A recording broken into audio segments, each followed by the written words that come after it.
Mesdames et messieurs, salut et bienvenue dans votre émission Équistique, votre émission qui vous parle de questions liées à l'écologie urbaine. Aujourd'hui, nous sommes intéressés à la question de l'agriculture urbaine, beaucoup plus, comment l'agriculture pourra apporter un développement aux citadins et pourquoi pas c'est appuyer l'autosatisfaction en termes de consommation. Et si cette question, c'est une question aussi importante, comment permettre aussi tous ces agriculteurs de s'assurer la sécurité, non seulement la sécurité alimentaire, mais de s'assurer leur vie quotidienne.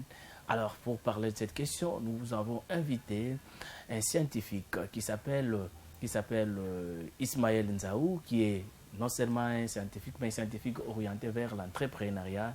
Avec lui, nous allons échanger toute cette question et nous allons tourner autour de ces thèmes pour qu'il nous apporte la lumière. Monsieur Ismaël Nzaou, salut et bienvenue dans notre émission Équistique. Bonjour, M. Serge. Merci. Merci d'abord de m'avoir invité dans votre émission. Et peut-être que ça nous permettra d'apporter quelque chose, n'est-ce pas, qui semblerait être soit ignoré, soit oublié par les différents acteurs intéressés dans ce domaine. Voilà, la question c'est l'agriculture urbaine. Comme une action à entreprendre pour s'assurer soit le développement ou s'assurer l'autosatisfaction en termes de consommation. Bon, ok, la question est pertinente. Elle m'intéresse. Elle m'intéresse non pas seulement parce que je suis scientifique et engagé dans ce domaine-là, mais parce que en fait, je suis dans ce domaine depuis que je suis enfant, jeune. J'ai eu l'opportunité de participer à certaines activités des organisations internationales comme la JOC, où j'ai été le coordonnateur, n'est-ce pas, des jeunes désœuvrés et jardiniers de Calamou, à l'époque à Yolo Saint-Gabriel. Okay. Donc, ce domaine m'intéresse beaucoup parce qu'étant étudiant, j'ai initié beaucoup d'activités qui ont permis à beaucoup de nos amis, collègues, sœurs et frères de se prendre en charge, quoi qu'ils soient sans parents à l'université de Kinshasa. Mais au-delà de cette perception, il y a lieu aussi de croire que Kinshasa peut se faire aussi un levier économique à partir, n'est-ce pas, des cultures maraîchères et réaliser des niveaux urbains, bien sûr, mais périurbains aussi. Voilà, en fait. Mais quand nous regardons la culture maraîchère, c'est beaucoup plus l'œuvre de maman, beaucoup plus l'œuvre des parents, qui n'ont pas trouvé de l'emploi dans des sociétés, qui se sont lancés pour juste, ils font de l'agriculture vivrière. Est-ce qu'il y a moyen aujourd'hui, il y a une manière aujourd'hui de quitter cette étape pour aller vers un autre pas qui pourra apporter un développement? Évidemment, M. Serge, c'est écœurant en fait. C'est écœurant qu'un secteur aussi important comme le maraîchage en milieu urbain soit légué aussi, n'est-ce pas, excusez-moi de le dire, mais au commun des mortels. Bon, je ne dis pas qu'ils sont un peuple à considérer comme commun des mortels, mais je préfère utiliser le concept des oubliés. Okay?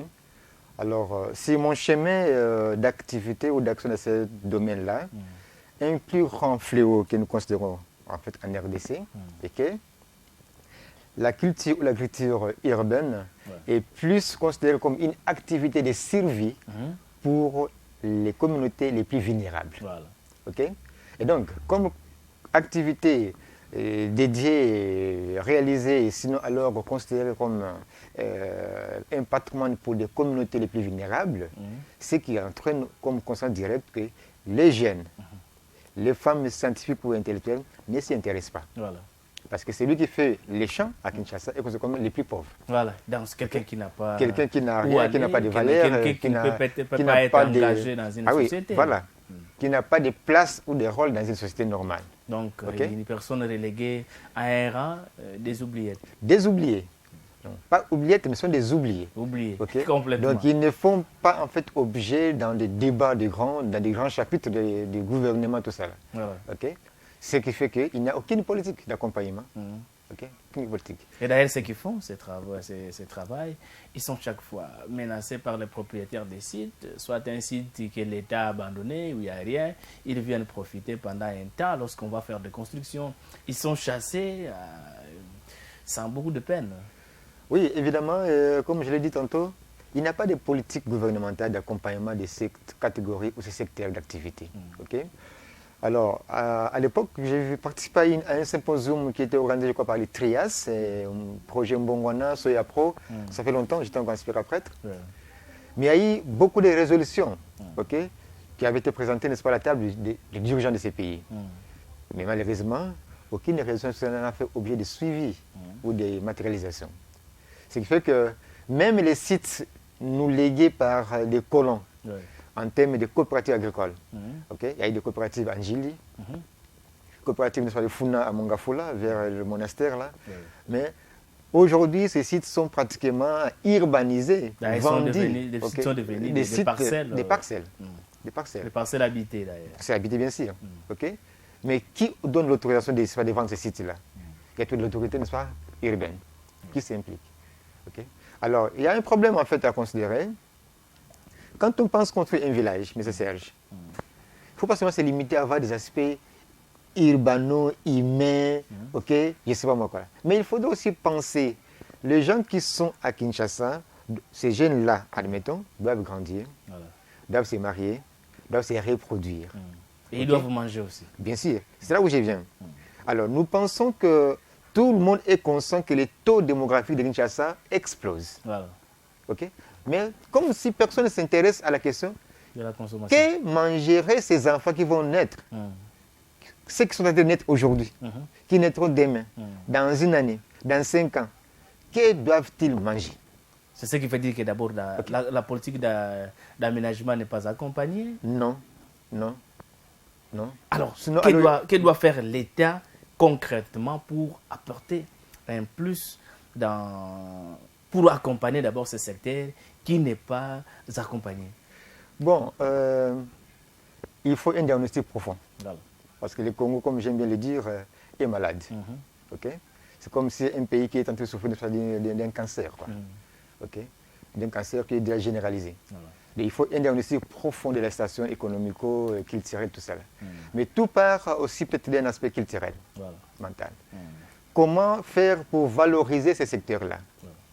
Que ce ne soit pas seulement en fait, un domaine d'activité légué aux mamans, aux plus vulnérables, okay?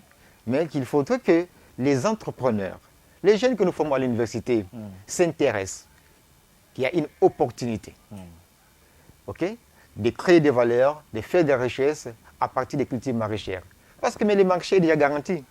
Kinshasa a presque, maintenant là, nous entendons des statistiques nous dire que nous sommes presque à 15 millions d'habitants. Mais ces 15 millions doivent manger. Okay? Donc, et le marché est presque vide. Donc les jeunes et les femmes peuvent bien s'y intéresser, s'y engager.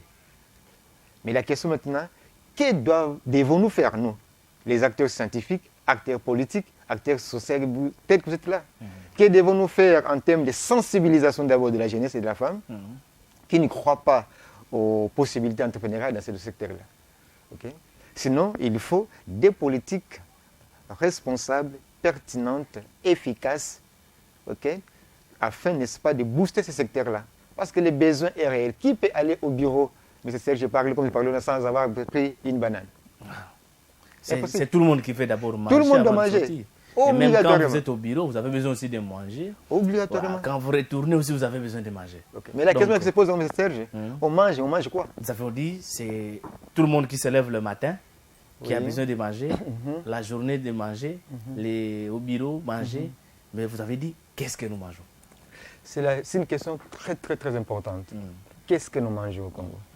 Alors, avec beaucoup de regrets, mais peut-être qu'il faut que je le dise. Nous sommes en 2011, je pense bien. Nous sommes à la première expérience du projet Arbre par an à l'INKIN. Arbre par an. Arbre par an. Okay? Nous avons produit des aubergines de grande qualité, en grande quantité aussi. Mais le plus grand regret est que tous les supermarchés à l'époque contactés ne voulaient pas acheter des produits congolais. Comment ça? Alors que ce sont des produits bio. Bio alors. Et que les supermarchés de Kinshasa à l'époque en fait étaient pratiquement inondés de produits importés de l'Afrique du Sud, de la Belgique. Ah bon? Ouais, un peu ça. Et l'élite congolaise, une fois élevée à rang social, ne voudrait plus consommer des produits congolais. Donc il doit acheter ce qui est dans les supermarchés, parce que pour lui, là ça provient de l'Europe, effectivement. C'est de l'Afrique du Sud, c'est plus mieux. Alors, je vais en profiter. Tous les jours, nous entendons nos politiques dire nous sommes un pays souverain, un peuple souverain. Ok? Ouais. Mais pourtant, ils se font esclaves, culturellement, mentalement, des Grecs comme ça, avec volonté. Comment? Élite congolaise, députés, ministres, tout ça là, qui n'achètent que les produits qui viennent de l'extérieur. Voilà. C'est-à-dire que toute ta vie, tu t'es fait esclave de contribuer à l'essor des économies étrangères. Voilà. Au détriment de l'économie. Au détriment de des ton économies internes, nationales. Parce que quand tu achètes la banane qui vient, n'est-ce pas, de l'Afrique du Sud, pays. c'est-à-dire que tu donnes la vie aux paysans sud-africains. Voilà. Quand tu prends la tomate qui vient de la Belgique, tu donnes la vie aux paysans, aux cultivateurs De la Belgique. de la Belgique. Ok? Parce que, et ils vont continuer Évidemment, l'importation. et évidemment. puis, Évidemment. vous aurez. Évidemment. Vous allez le Congo continuer à importer. Et puis les produits locaux continuent aussi à Disparaissent. sombrer. Alors, mais il y a aussi un élément encore important. Vous l'avez dit tantôt, hein. Les mamans sont victimes de tracasseries ici et là, tantôt tracasseries foncières, tantôt tracasseries fiscales, tout ça. S'il y a des politiques normales, il faudrait, n'est-ce pas, défiscaliser complètement les secteurs agricoles. Ok? Parce que nous sommes en crise, M. Serge. Défiscaliser. Défiscaliser. Ça, donc, ça peut faire partie des mesures que l'État peut mettre en place pour accompagner ce secteur. Bien sûr, c'est l'une des mesures d'accompagnement. Est-ce qu'il y a des taxes qui sont payées dans ce secteur agricole? Mais vous ne les voyez pas. Demandez à Matadi Kiba, ce que je ne savais les histoires à vendre. Ou des mamans, n'est-ce pas, des Founans, ou des Njili, ou des Ntsongi. Ces mamans-là qui vendent des légumes, des légumes, des ils bassins. payent aussi des taxes. Bien sûr que oui. Ah bon? Bien sûr que oui, ils payent. Ça, c'est quel type de taxes Ils payent. qui Des taxes, cette fois, qui n'ont pas leur nom, quoi. Je ne sais pas trop. Hein, mais qui perçoivent les communes, les policiers, les acteurs même économiques, oui, bien sûr. Bien Wow. sûr. Ok? Donc c'est déjà un problème. Est-ce que l'autorité compétente à la matière, dont prenons le ministère de l'Agriculture et de l'Économie, est au courant de ces sortes de taxes que les mamans maraîchères payent? Bon, si nous sommes un pays normal, je pense qu'ils doivent être informés. En présomption. Si nous sommes un pays normal, donc ils doivent être informés. Alors, c'est ce qui veut dire quand même. Est-ce que ces sortes de taxes encouragent ou découragent Mais ça tire l'économie. acteurs? Ça tire l'économie, quoi. Hein? Plus d'impôts, tire l'impôt, dit-on. Voilà. Vous voyez un peu ça? Ça, c'est un aspect important. Vous avez parlé, n'est-ce pas, de l'excès de l'engrais dans les processus de production des produits maraîchers. Ok? Monsieur Serge, est-ce que vous savez que Kinshasa dégage au moins 10 tonnes de déchets chaque jour? Effectivement, ça nous le savons. Ok? Mais ces 10 tonnes de déchets là sont considérés comme un problème Pour pour les dirigeants congolais. Un problème. Une difficulté en fait. Alors que ça devait être une C'est une opportunité entrepreneuriale. Wow. Parce que ces tonnes de déchets là peuvent être converties, n'est-ce pas, en compost et pour aller subventionner les maraîchers et les maraîchères Voilà. de la ville de Kinshasa. Et produire donc des aliments qui sont propres, sains à la consommation. Ok? Mais il y aura aussi une conséquence directe de manière économique. Voilà. Une fois les maraîchers sont subventionnés par l'État congolais, mais les prix aussi vont suivre, sera aussi, n'est-ce pas, revu à la baisse des produits. Ok? Donc, en fait, je ne sais pas trop, quoi. Comme ce n'a pas le temps de réfléchir sur l'environnement qui nous entoure. Voilà. Nous plairons que nous avons trop de saletés, trop de déchets ici et là. En même temps, nous apportons, n'est-ce pas, des engrais chimiques qui viennent d'ailleurs, qui renforcent l'économie d'ailleurs. Ok? Et tout ce qui est, n'est-ce pas, dans nos mains, nous les utilisons comme des biens sans valeur économique. Okay. Alors, la grande question, comment les jeunes peuvent se saisir de l'opportunité agricole pour devenir vraiment des vrais entrepreneurs? Parce qu'aujourd'hui, nous trouvons des jeunes qui acceptent peut-être de commencer à se promener avec, comment ça s'appelle? Il peut se promener avec tout un sachet de bonbons toute la journée. Donc, rien que les sachets de bonbons en train de se promener dans toute la ville, que d'aller se lancer dans l'agriculture, il trouve que celui qui vend des sachets de bonbons peut beaucoup plus gagner que celui qui fait de l'agriculture. Comment les jeunes peuvent se saisir de cette opportunité afin qu'ils deviennent de vrais entrepreneurs? Bon, nous l'avons dit tantôt, hein, il faut qu'il y ait une politique nationale. Ok? Et que notre perception du secteur agricole devra subir aussi une forme de formatage. Okay? Ne plus considérer l'agriculture comme étant une activité propre aux catégories vulnérables. C'est ça le plus grand problème. Okay? Donc les jeunes préfèrent dépenser leurs énergies. Ok, préfèrent bien, n'est-ce pas, s'épuiser dans des commerces, ambulatoires, tout ça là, ok, en vendant des produits qu'ils n'ont pas fabriqués, en vendant des produits des expatriés, des étrangers, une fois de plus, ça contribue à l'économie des étrangers, que de se lancer dans la terre. Alors, il y a une chose, M. Serge. J'ai reçu les amis sur notre site d'expérimentation à l'Université de Kinshasa. J'aime te poser la question aux étudiants. Allez sur Internet, naviguer. Trouvez-moi un nom d'un politicien congolais qui fait l'agriculture en Asie, en Amérique, en Europe, en Océanie. Voilà. Les résultats, personne. Personne. Et qu'ailleurs, ceux qui font le champ d'agriculture sont de la première catégorie des citoyens des nations. Mais chez nous, ceux qui font les champs sont de la dernière catégorie des citoyens. Vous voyez un peu cette ambiguïté des choses. Voilà. C'est controversant vraiment. Ok. Alors, ailleurs, on ne laisse pas la terre à n'importe qui. Parce que c'est le secret du développement. Voilà. C'est la clé du développement. Mais chez nous, la première catégorie des citoyens est devenue qui? Formée par des politiques. Ok. Des politiques. Donc, pour être bien considéré dans une bonne vie, il faut être politique. Ok. Politique. Mais quand tu es dans l'agriculture, tu es un homme considéré comme si vous êtes nul. Alors, mais maintenant, la grande question, c'est celle-ci. Il n'y a pas encore une politique d'accompagnement de l'État pour le problème lié à l'agriculture au niveau des villes. Mais en attendant, les jeunes doivent chercher à se lancer pour devenir entrepreneurs. S'ils veulent le faire à l'absence d'une politique agricole, les jeunes doivent faire quoi? Bon, nous disons dans notre cadre d'une ONG que je coordonne à l'Université de Kinshasa, les jeunes doivent cesser de croire en l'État. Ça veut dire quoi? Okay? Donc on se sent comme un cow-boy on est dans un désert, en face des ennemis, mais qui doit te sauver, te défendre. Voilà. Comme si l'État n'existait pas. Ok? Alors, l'homme est presque fou de son environnement. C'est comme ça que moi, j'ai essayé de penser avec mes pairs, dans le cadre de l'ONG, qu'à l'université, il faudrait un cadre où nous pouvons recevoir les étudiants et qui participent à certaines expérimentations, certaines activités agricoles, et qui suivent, qui voient en fait comment ça génère des valeurs. Okay? Ça peut commencer à toucher leur mental, leur intellect. Une manière de les préparer. De les préparer, évidemment. Okay? Donc c'est comme ça que nous parlons du projet Arbre Parent 2. Les enfants viennent vers nous et nous leur disons, bon, ne crois plus en l'État, ne crois plus en Matolo, okay? Mais ne crois seulement en Dieu et en toi-même. Voilà. Et voir ce qui est autour de toi. Il y a la terre. Nous t'apportons tout ce qu'il te faut. Mais voilà ce que tu peux gagner dans 3 mois. Okay? Donc un étudiant peut avoir $1000 en 4 mois maximum.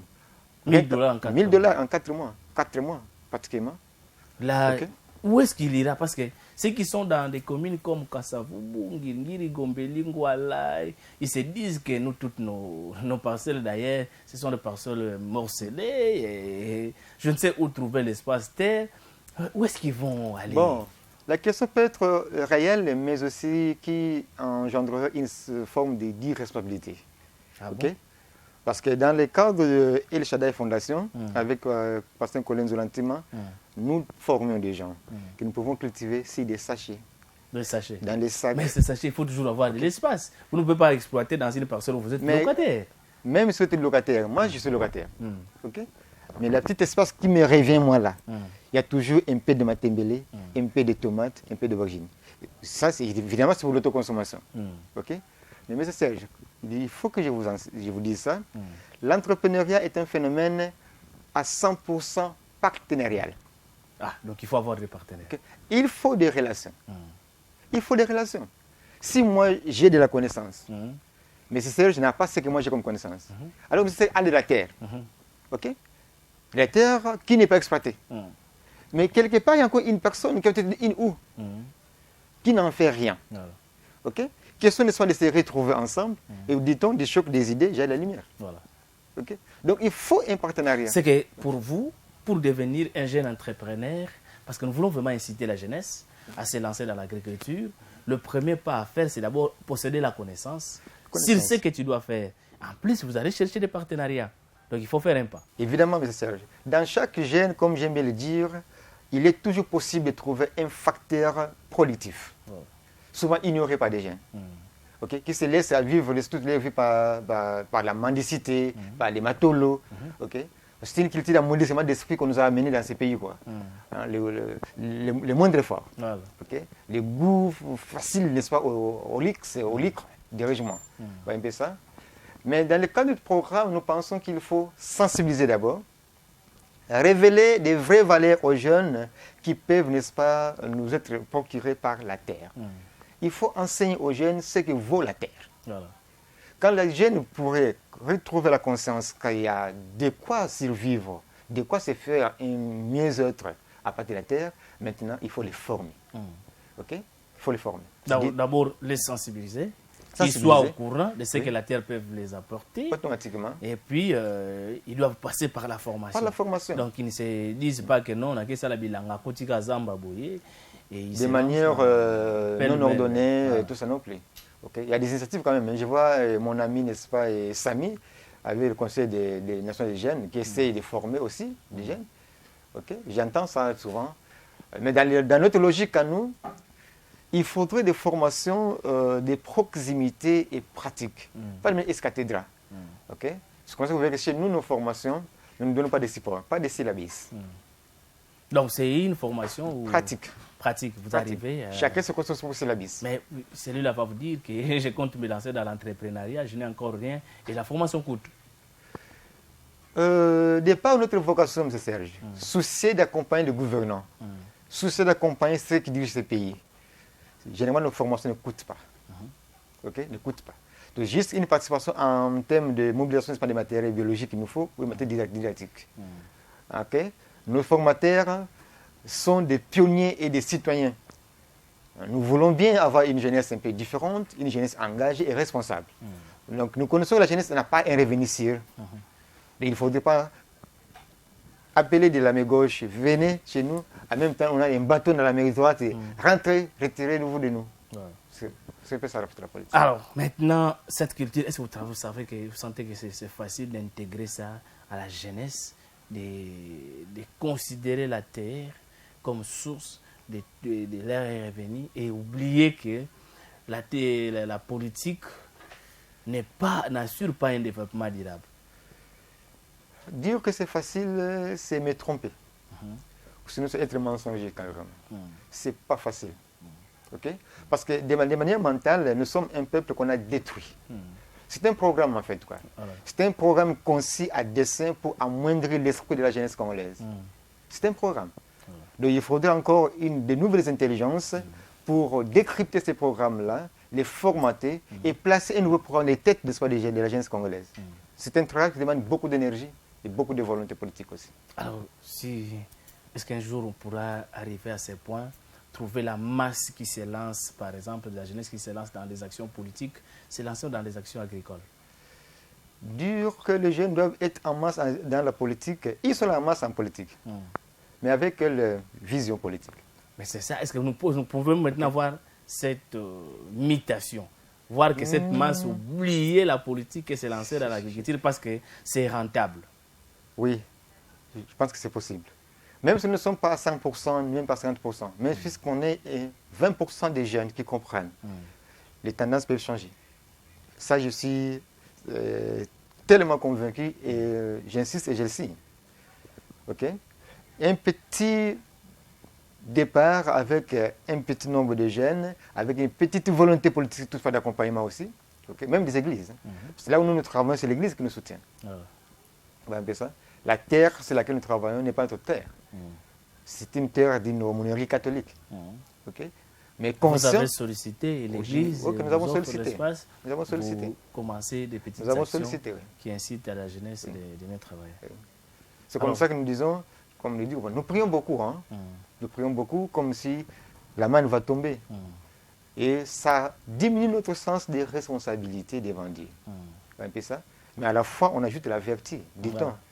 Et à la vertu, il faut ajouter la connaissance. Alors, c'est pourquoi je dis, bon, on peut avoir beaucoup de programmes du genre, pas de PME, Procer, pour réduire la pauvreté, soi-disant, conformément aux outils de développement durable.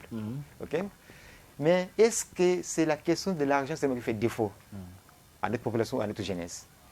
Amener l'argent à la jeunesse, c'est une bonne chose. Mais est-ce que leur profil mental, leurs âmes, leurs esprits sont prédisposés, n'est-ce pas, à gérer de l'argent ou alors à générer de l'argent? Vous voyez un peu ça? Alors, il y a un jeune qui fait un cursus académique dans l'entrepreneuriat, qui n'a jamais touché la terre depuis qu'il est né. Il est licencié en entrepreneuriat. Pensez-vous qu'il peut rêver un jour, investir dans l'agriculture? Si oui, peut-être il peut le faire. Il peut bien vouloir essayer parce qu'il a entendu un écho, il y a une offre de fonds quelque part. Il sera attiré par les fonds qui lui seront donnés. Mais une conséquence, je ne maudis pas les gens, directe sera que toutes les PME qu'on crée, après une année disparaissent. La cause, c'est quoi? La mauvaise gestion ou la non-maîtrise des connaissances sur les domaines? Bon, tout tourne toujours autour des politiques. Politique. Là, maintenant, c'est la Les politique processus, n'est-ce pas, de financement ou d'encadrement font défaut. Font défaut, M. Serge.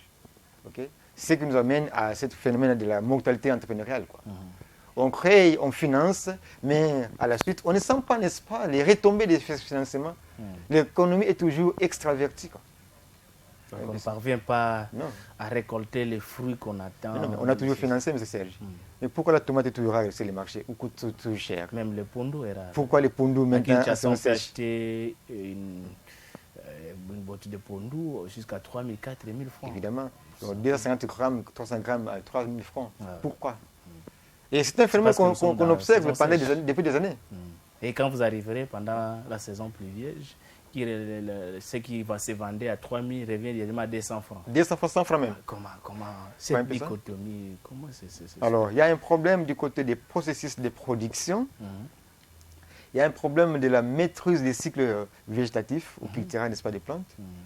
Parce que, bon, moi, je tiens en fait avec mon équipe à arriver à maîtriser la culture à courte saison de la tomate, culture à courte saison, n'est-ce pas, des pondous, des bananiers, ainsi de suite là. Pourquoi ne pas amener? L'État peut se dire, bon, comme pendant 3 mois de l'année, il n'y a pas abondance, il y a carence de fruits, allons vers ceux-là qui ont l'expertise, finançons-les, afin qu'ils nous amènent des produits, qu'ils alimentent les marchés de Kinshasa, sans qu'il y ait une perturbation des prix. Mais ce qu'on constate est que ce sont des discours qui sont faciles, même dans le programme des ministres qui arrivent. Son premier discours, c'est valoriser le secteur agricole, le président de la République, des présidents de la République, valoriser le secteur agricole, des premiers ministres. Ils ont toujours un discours sur ça. Mais le faire pose toujours problème. Qu'est-ce qui ne va pas? C'est parce que nous ne sentons pas un intérêt dans ça ou c'est juste qu'on doute pour se lancer dans ce secteur? Bon, je ne suis pas contre les amis qui sont ministres, nos papas, nos mamans, nos sœurs, qui sont ministres ou députés, mais avec un peu beaucoup de peine. Qu'on se le dise quand même que les pays jouent d'une classe dirigeante qui sort de la logique du Bakunazelo, des parvenus. Des gens qui n'ont jamais rêvé de diriger une maison, un quartier, une avenue. Qui n'ont pas un rêve vrai, concret. Quoi. Je vous donne un exemple que les amis qui nous suivent m'excusent vraiment. J'apprécie beaucoup le président rwandais, Kagame. De tout ce qu'il peut être en face des Congolais, mais c'est un leader.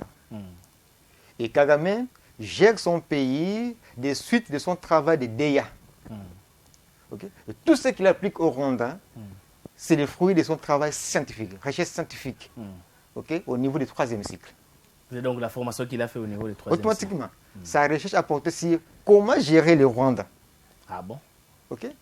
Et donc, il applique ce qu'il a trouvé comme résultat dans son travail de recherche. Alors, nous, le travail que les étudiants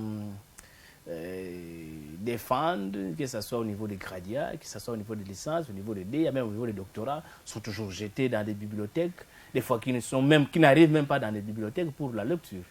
Bon, je ne peux pas trop le dire pour ne pas jeter, n'est-ce pas, des dévolus sur mes maîtres.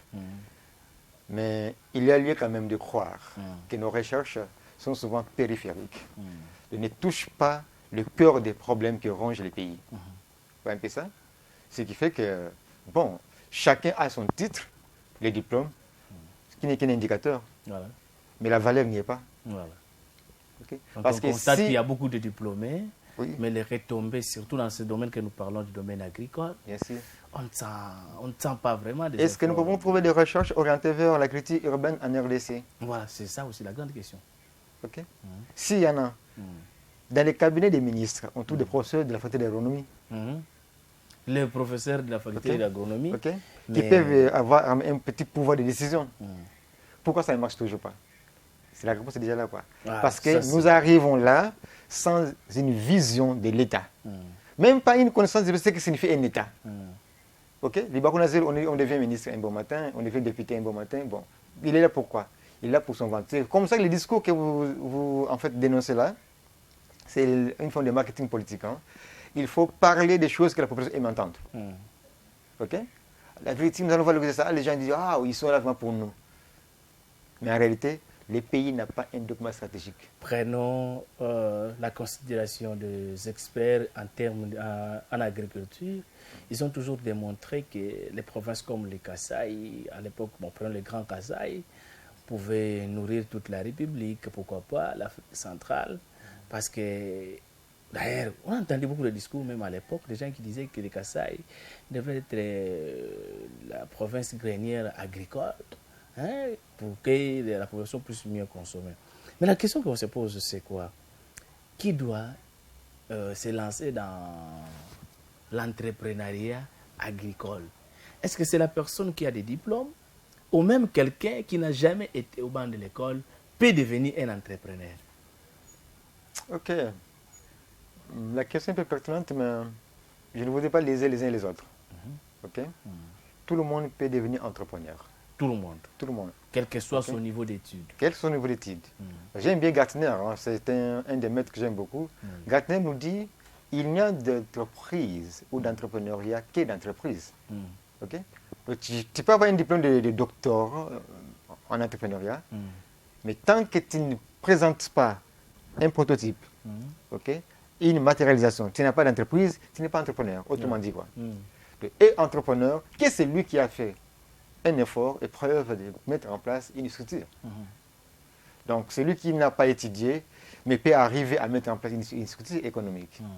Ok? Il est entrepreneur. Parce qu'il y a, du moins, une matérialisation, n'est-ce pas, de ce qu'il rêve, de son rêve. Là. Alors que tu as un diplôme de licence, de graduat, de doctorat, une thèse en entrepreneuriat, mais tu n'arrives pas à présenter à la société du même, n'est-ce pas, des gilets. Est-ce qu'aujourd'hui, les jeunes de Kinshasa, prenons beaucoup plus Kinshasa parce que c'est la grande ville de la République du Congo, les jeunes de Kinshasa peuvent espérer transformer leur vie grâce à l'agriculture? Bien sûr que oui, M. Serge. Ils doivent commencer par où? Bien sûr C'est que ça oui. maintenant la grande question. Par où ils doivent commencer? Alors, dans la logique de notre programme Arbre Parents 2, nous disons, nous jouons un rôle de sémencier. Donc, nous produisons de la sémence que nous donnons gratuitement aux jeunes. OK? Alors, qu'est-ce que nous avons voulu faire? Nous avons au moins 3 filières à exploiter. C'est un programme de sensibilisation, de formation, d'accompagnement et d'incubation entrepreneuriale. Voilà.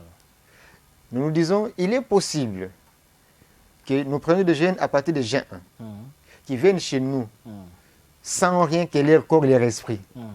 Nous leur donnons chacun un lopin de terre, ok? Des semences ou des plantules qu'il faut. Tout ce qu'il faut, des matières organiques nécessaires comme matières fertilisantes. Maintenant, nous disons, avec la recette qu'il peut réaliser pour la filière tomate, nous donnons 200 pieds seulement de tomates. Ok? À l'hypothèse pessimiste, il peut avoir 200 kg de tomates à vendre après 4 mois, pendant 6 mois. Vous voyez un peu ça? Donc, si les jeunes vendent 200 kg de tomates pendant 6 mois, il aura vendu 200 fois 6, 1200 kilos. Ok? Donc, il se fait $1200. Wow. Ça peut suffire pour couvrir tous ces frais académiques possibles. Mais nous pensons à une autre filière. Filière bananier, ou filière Olarena floribunda, ou filière aubergine. Tout ce que les jeunes peuvent arriver à réaliser comme recette est épargné dans un compte bloqué. Voilà. Ok? En même temps, il suit une tempête de formation chaque année. Avec nos partenaires, nous disons, ces jeunes-là, des jeunes 1 sont déjà en stage permanent chaque année. vers nos partenaires. Ouais.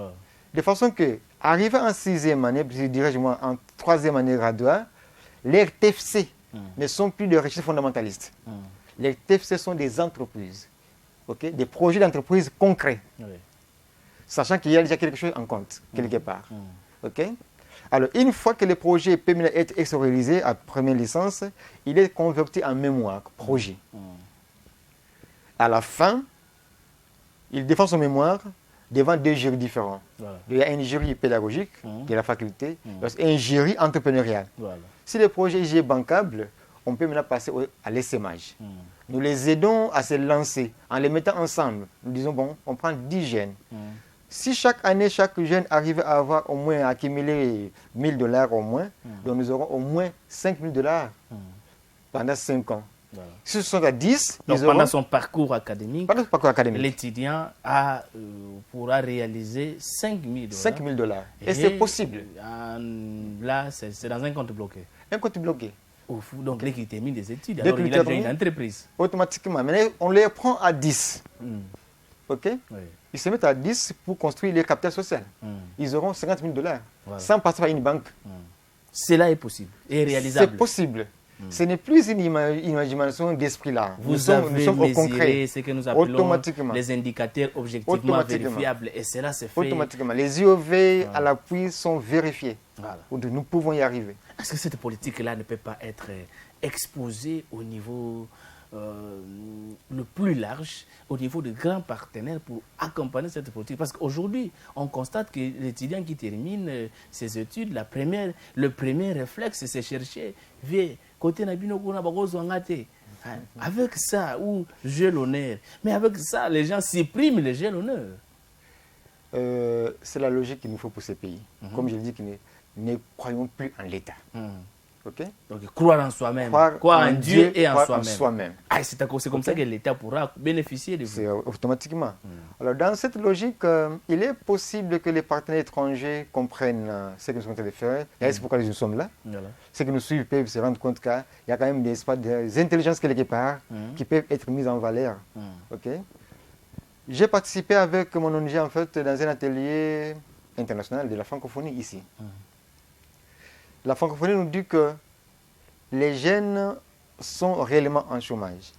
Mais la catégorie la plus touchée par le chômage, c'est la catégorie des jeunes portant des diplômes universitaires. Voilà.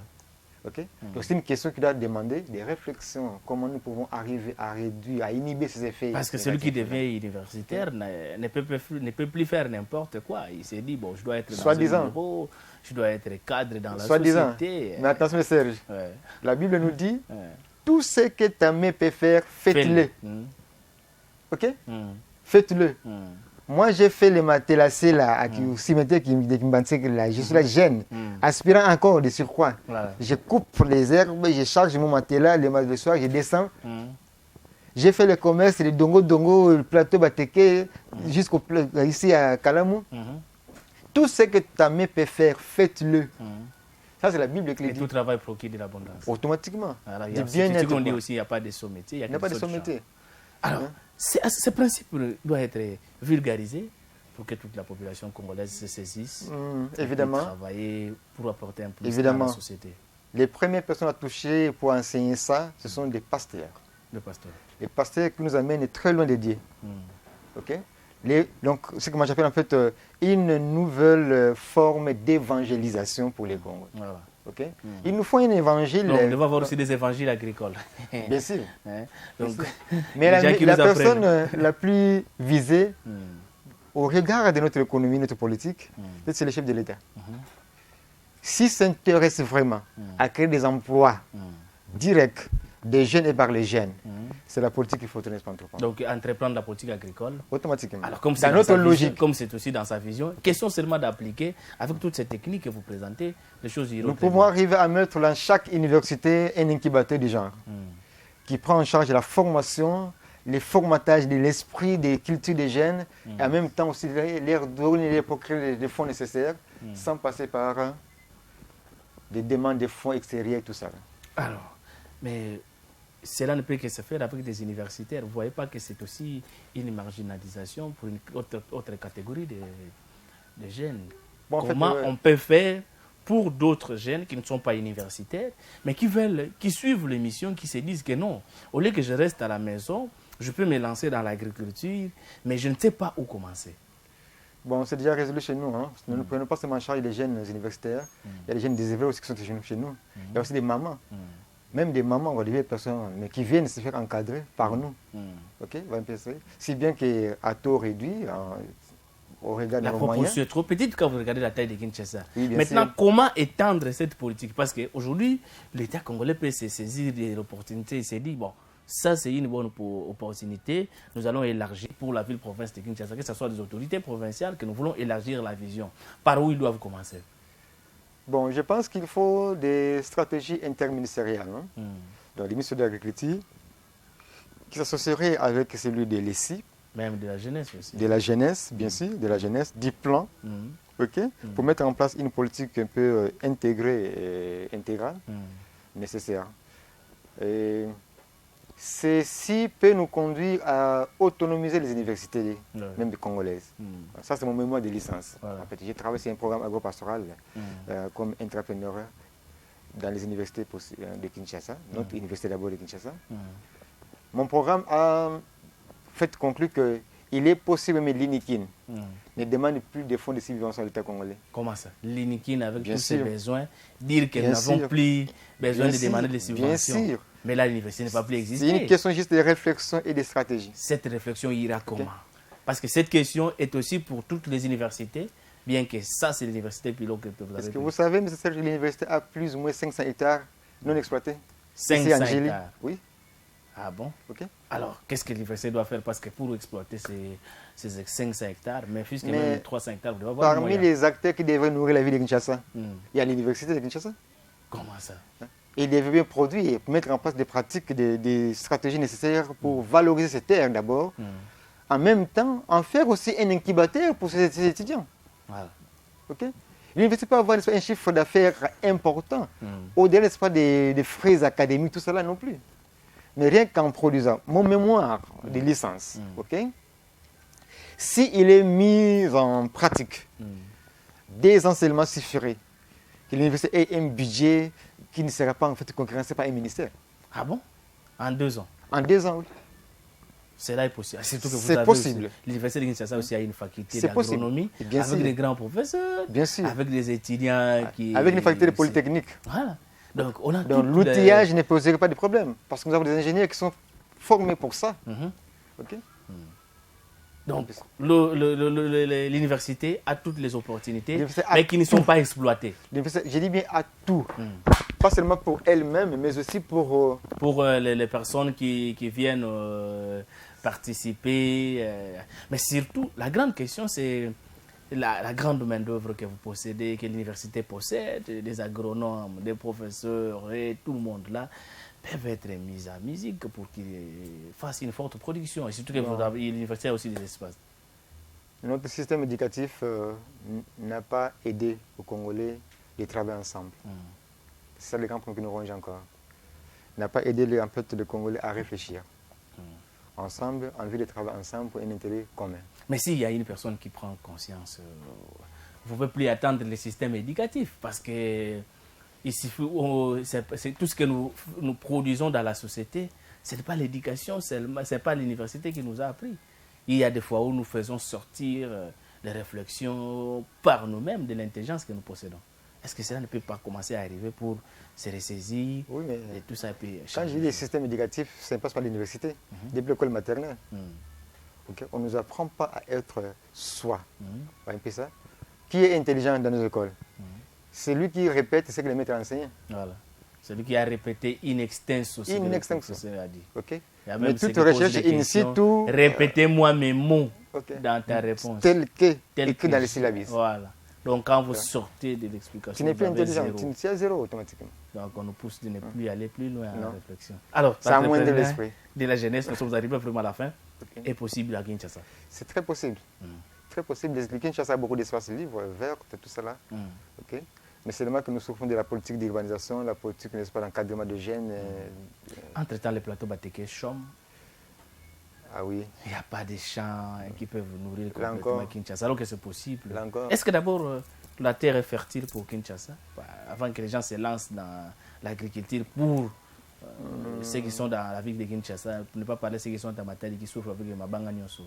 Bon, la conclusion de cette question est celle-ci. Au Congo, on n'a pas de terres arides. Ok? Tout le sol du Congo est arable. Juste question d'intelligence. Ok? Parce que quand je suis à Daipen, par exemple, je viens de Daipen, j'y vais de temps en temps, vous ne croyez pas que j'étais au Congo? Est-ce que ça, ce ne sont pas des engrais qu'on met? Bon, même s'il y a des engrais, mais c'est l'intelligence. Okay? Il y a aussi des engrais naturels, c'est tout. Mais bien sûr. Voilà. J'ai parlé des déchets, non? Voilà. Qu'on n'arrive pas à valoriser. Qu'on peut récupérer, facilement faire des composts. Bien sûr, bien sûr. Monsieur Ismaël Nzaou, nous sommes arrivés vraiment à la fin. Un dernier mot, en bref, sur l'entrepreneuriat de la jeunesse par l'agriculture. Il faudra que l'État, le gouvernement, pense à investir dans la formation entrepreneuriale des jeunes. Okay, des jeunes. Si il est possible de croire que la jeunesse est l'avenir de demain, il faudrait que nous ayons une jeunesse responsable, une jeunesse qui peut vivre de par soi-même, une jeunesse qui peut croire en soi-même, en elle-même, qui peut croire en ses capacités. Et alors nous aurons une jeunesse qui peut assurer réellement la grandeur et la dignité de notre pays. Je rappelle que vous êtes un scientifique, chef de travaux. Pas encore. Pas encore chef de travaux, mais déjà vous êtes doctorant, c'est ça? Doctorant, oui. Vous êtes doctorant en entrepreneuriat, dans la faculté de psychologie, au département des entreprises, des gestions des entreprises. Voilà. Et puis vous êtes beaucoup plus attaché à la terre. Donc vous aimez beaucoup l'agriculture. J'aime bien. Très bien. Je vous dis un grand merci d'avoir répondu à notre invitation. C'est moi qui vous remercie. Nous ne manquerons pas de vous avoir dans nos prochaines émissions. Volonté d'être encore devant vous aux prochaines invitations. Merci beaucoup. Merci beaucoup. Vous avez compris que c'était l'ami et c'est Ismaël Nzaou qui nous parlait de l'agriculture urbaine comme moteur de développement en termes de l'entrepreneuriat où le jeune, ou toutes les personnes d'ailleurs, ce ne sont pas des jeunes seulement qui ont besoin d'un développement, peuvent se lancer pour réussir. Tout est possible. Question de la politique, question de la volonté, question d'être informé, sensibilisé. Pourquoi être formé pour réaliser tout ce que vous comptez. Mais tout cela, il faut toujours penser à travailler ensemble. Voilà l'unité encore une fois dans tout ce que nous faisons. Nous sommes arrivés à la fin de notre émission Équistique. Si vous avez aimé, dites merci à Christian Sonou qui était assisté par Phililine et puis dites merci à Rodrigue Bonda qui vous a permis à ce que ceci soit rassemblé pour vous. Et quant à moi, je vous retrouve dans le prochain numéro. D'ici là, portez-vous bien. Bonne suite des programmes. Si la télévision a pour conservation de la nature. Au revoir.